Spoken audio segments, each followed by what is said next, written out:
Hello everyone, welcome to my video.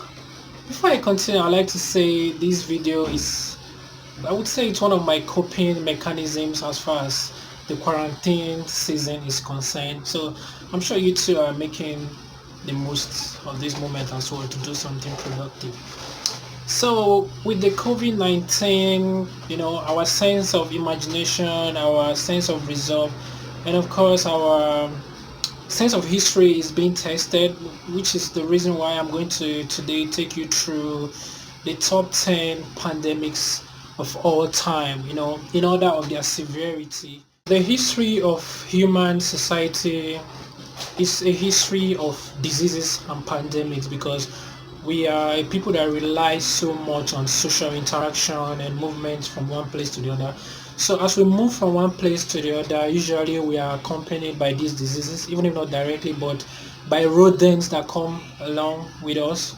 So yeah, but one thing that has been very that is noticeable in the trend from my investigation so far is that there have been reduction in the death rates, over time, as the world evolved technologically, the advancement of science and then healthcare. There's been a reduction in the severity in terms of casualties, which is one very interesting thing I noticed.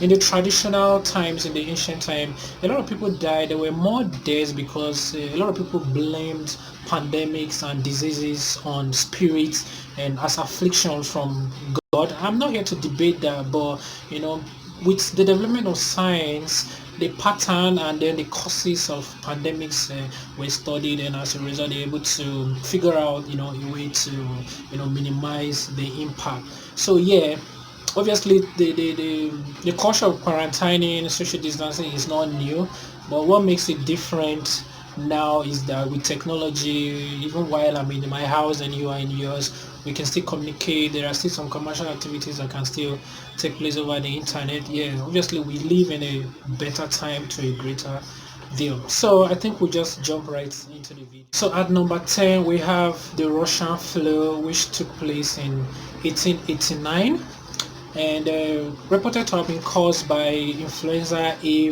virus H3N8 subtype. As at the time the virus had subsided in 1889, 1 million people were estimated to have died. So with the other ones that I'm also going to tell you, the figures are basically estimates from available studies and statistics. Okay, so yeah, at number 10, Russian flu. So at number 9 we have the Asian flu, which took place between 1957 and 1958. It originated from China, caused by H2N2 influenza type A. As at the end of the virus, it is estimated to have killed at least 2 million people. 8. We have the 17th century Great Plagues. That was in the 1600, which killed at least 3 million people. So at number 7 we have Anthony Plague, which took place 165 to 180 AD. It was brought to Rome by soldiers who were returning from Mesopotamia. At the height of this plague, there were at least 2,000 deaths per day in Rome. One of the most noticeable symptoms were smallpox and measles. At least 5 million people died. At number 6 is the third plague of 1855, which started in the Yunnan province in China. Humans were infected, by rats and fleas and by bacteria as well. It's one of the bubonic plagues. By the end of this particular plague, there had been about 12 million deaths. Most of the casualties were in China and India. Number 5 we have HIV/AIDS. Yeah, AIDS is a global pandemic. It has killed at least 35 million people since 1981. Believed to have originated from chimpanzees in DRC. Yeah, it's sexually transmitted. What is also known in some sections of the society as Kiriwawa. So at number 4 we have Plague of Justinian 541 to 542. Interestingly, this was blamed on Emperor Justinian as a punishment from God because of his evil ways. And at the height of this, there were at least 5,000 deaths per day. This particular plague was somehow, attributed to have led to the fall of the Roman Empire. It was carried mostly by rats and fleas, and people got it from bacteria as well. About 13% of the world population died, which is about 50 million people at the time. One of the most terrifying symptoms were necrosis of the limbs.